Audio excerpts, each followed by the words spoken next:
Selamat malam, Bapak, Ibu, dan Saudara, serta anak-anak yang dikasihi Tuhan. Ibadah Kamis Putih kali ini kita lakukan berbeda dari tahun-tahun sebelumnya, karena tanpa pelaksanaan perjamuan kudus. Sekalipun demikian, kiranya melalui ibadah di rumah, kita dapat merasakan persekutuan kita dengan Tuhan dan juga dengan sesama. Sebagai sabda pembuka, saya akan membacakan Injil Yohanes pasal 13, ayat 3-5 dan ayat 12-14 yang demikian.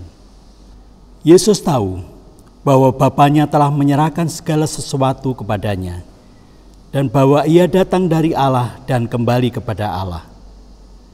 Lalu bangunlah Yesus dan menanggalkan jubahnya. Ia mengambil sehelai kain linan dan mengikatkannya pada pinggangnya. Kemudian ia menuangkan air ke dalam sebuah basi dan mulai membasuh kaki murid-muridnya, lalu menyekanya dengan kain yang terikat pada pinggangnya itu. Sesudah ia membasuh kaki mereka, ia mengenakan pakaiannya dan kembali ke tempatnya. Lalu ia berkata kepada mereka, "Mengertikah kamu apa yang telah kuperbuat kepadamu? Kamu menyebut aku guru dan Tuhan, dan katamu itu tepat, sebab memang akulah guru dan Tuhan. Jadi, jikalau aku membasuh kakimu, aku yang adalah Tuhan dan gurumu, maka kamu pun wajib saling membasuh kakimu." Amin. Bapak, Ibu, Saudara, marilah kita bernyanyi dari Hidup Jemaat nomor 158, baitnya yang pertama, kedua, dan ketiga. Ku ingin menghayati sengsara Tuhanku.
Bapak, Ibu, dan Saudara, sebelum kita menerima firman Tuhan, marilah kita berdoa.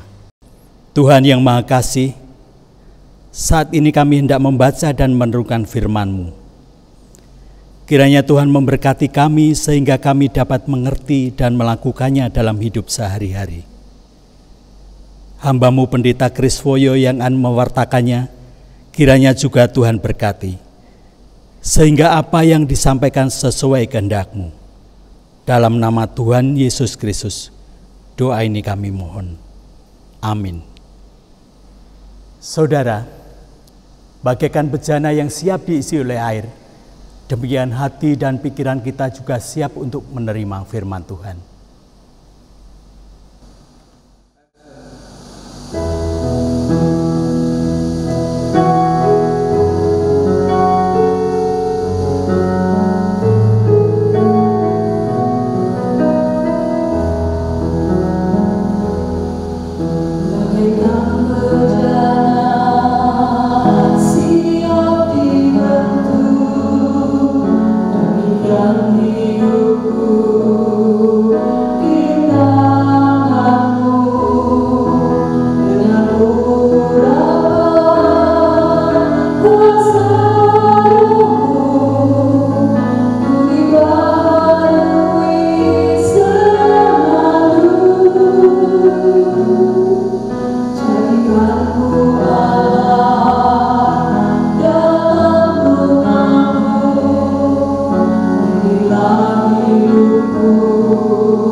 Selamat malam Bapak, Ibu, dan saudara-saudara serta anak-anak yang dikasihi Tuhan. Dalam ibadah Kamis Putih ini, kita akan membaca dan merenungkan sabda Tuhan, Yohanes 13 ayat 31 sampai dengan yang ke-35. Demikian. Sesudah Yudas pergi, berkatalah Yesus, "Sekarang Anak Manusia dipermuliakan dan Allah dipermuliakan di dalam Dia. Jikalau Allah dipermuliakan di dalam Dia, Allah akan mempermuliakan Dia juga di dalam dirinya dan akan mempermuliakan Dia dengan segera. Hai anak-anakku, hanya seketika saja lagi aku ada bersama kamu. Kamu akan mencari aku, dan seperti yang telah kukatakan kepada orang-orang Yahudi, ke tempat aku pergi, tidak mungkin kamu datang. Demikian pula aku mengatakannya sekarang juga kepada kamu. Aku memberikan perintah baru kepada kamu, yaitu supaya kamu saling mengasihi. Sama seperti aku telah mengasihi kamu, demikian pula kamu harus saling mengasihi. Dengan demikian, semua orang akan tahu bahwa kamu adalah murid-muridku, yaitu jikalau kamu saling mengasihi. Demikian pembacaan sabda Tuhan. Yang berbahagia adalah setiap orang yang mendengar firman, memeliharanya, dan melakukannya dalam hidup sehari-hari. Hosiana. Bapak, Ibu, dan Saudara yang dikasihi Tuhan. Bacaan kita malam ini berisi tentang pesan Yesus kepada murid-muridnya. Isinya seperti apa? Kita bisa lihat di ayatnya yang ke-34. Aku memberikan perintah baru kepada kamu, yaitu supaya kamu saling mengasihi, sama seperti aku telah mengasihi kamu, demikian pula kamu harus saling mengasihi. Jadi jelas di sini bahwa standar kasih yang dipesankan oleh Yesus kepada murid-muridnya tidak lain adalah kasih yang ia lakukan sendiri. Kasihnya kepada murid-muridnya. Nah, pertanyaan yang muncul selanjutnya adalah, seperti apa sih kasih Yesus itu? Seperti apa kasih Yesus kepada murid-muridnya? Nah, Bapak, Ibu, dan Saudara, kita tahu bahwa selama kurang lebih 3 tahun Yesus selalu bersama-sama dengan murid-muridnya. Kemanapun Yesus pergi, di sana ada para murid. Dan kebersamaan itu tentu membuat Yesus tahu persis bagaimana murid-muridnya. Kelebihan kekurangannya Yesus tahu. Hitam putihnya para murid Yesus pun tahu. Itu di satu sisi. Nah, kalau kita juga melihat penuturan Injil Yohanes secara khusus bagian ayat pasal 13 ini, atau pasal-pasal sebelumnya dan sesudahnya, maka di sana kita akan menemukan bahwa Yesus juga seringkali digambarkan tahu lebih dulu apa yang akan dilakukan oleh para muridnya. Misalnya, apa yang akan dilakukan oleh Yudas terhadap dirinya. Yesus tahu sebelumnya bahwa Yudas akan mengkhianati dirinya. Demikian juga Petrus. Yesus tahu kalau Petrus itu akan mengkhianati juga. Ketika ditanya oleh orang lain, apakah kamu mengenal dia yang disalib? Lalu Petrus menjawab, aku enggak kenal. Demikian juga murid-murid yang lain akan menjauh dari salib dan Yesus pun tahu itu. Jadi Yesus tahu segalanya tentang para murid. Kebaikan, keburukan, kekurangan, kelebihan, hitam dan putihnya. Tetapi yang menarik Bapak Ibu Saudara, sekalipun Yesus tahu bagaimana keadaan para murid, bagaimana kekurangan para murid, tetapi kasihnya itu tidak pernah surut. Sekalipun para murid ini tidak cepat untuk tahu apa yang dimaksudkan oleh Yesus. Sekalipun para murid ini adalah orang-orang yang kadang menjadi orang-orang penakut. Bahkan saat-saat tertentu mereka mengkhianati dirinya. Kasih Yesus tidak pernah berkurang.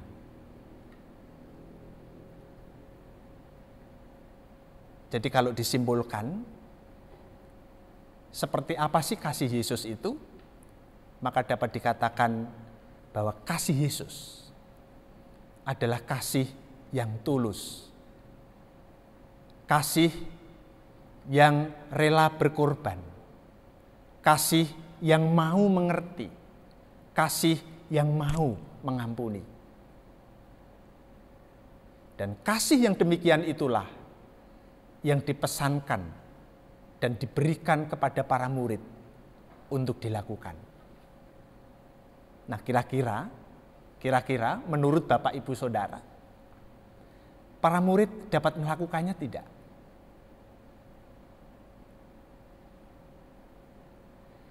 Kira-kira para murid dapat melakukan kasih yang tulus, kasih yang rela berkorban, kasih yang mau mengerti, kasih yang mau mengampuni?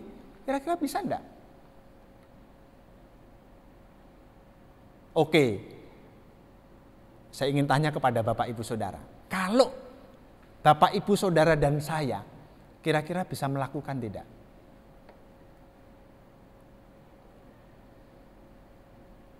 Ya, baik para murid maupun kita, kalau secara sempurna mungkin kita tidak akan dapat. Tetapi bukan berarti lalu kasih ini percuma. Perintah yang diberikan Yesus lalu tidak berguna, tidak demikian. Ketika Tuhan Yesus memberikan pesan ini kepada para murid dan juga kepada kita sekalian, pasti kita dapat melakukannya. Sekalipun tidak sempurna, sekali lagi. Nah, mengapa kita dapat melakukan? Karena pesan Yesus ini memang spesial, khusus.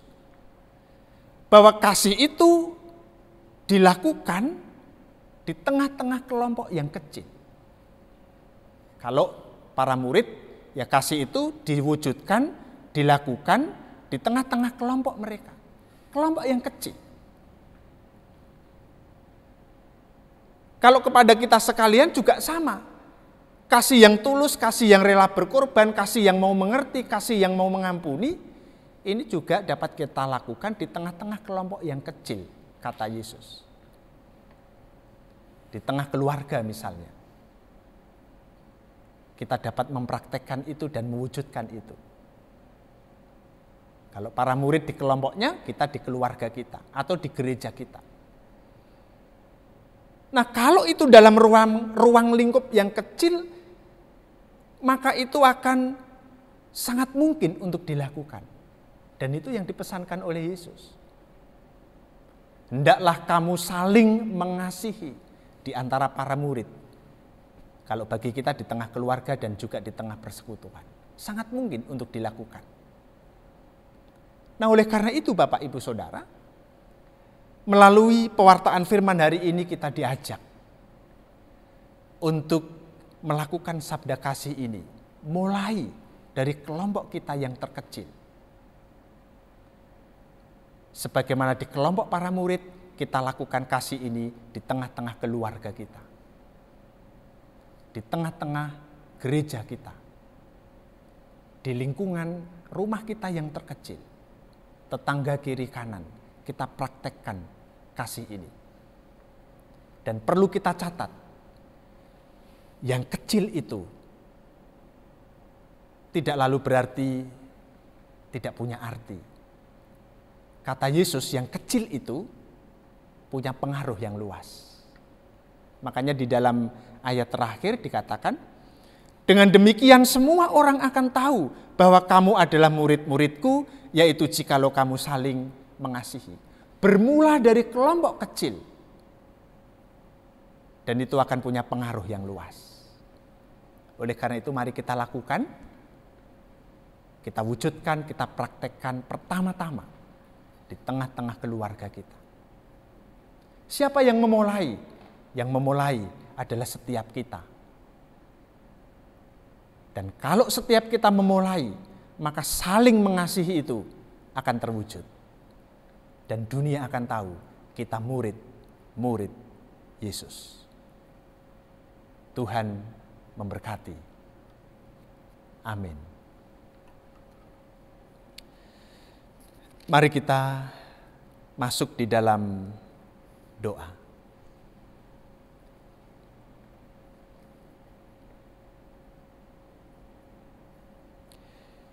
Terima kasih untuk sabda-Mu ya Tuhan. Tolonglah kami untuk kami dapat melakukannya dalam kehidupan kami. Mulai dari lingkungan yang terkecil yang kami miliki. Dan Tuhan yang akan memampukan kami. Dalam Kristus Yesus kami berdoa. Amin.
Bapak, Ibu, dan Saudara yang dikasihi Tuhan, demikian pewartaan firman saat ini. Selamat merayakan Kamis Putih, selamat merayakan kebersamaan dengan Tuhan, dan juga menikmati kebesaran kasih-Nya. Tuhan memberkati.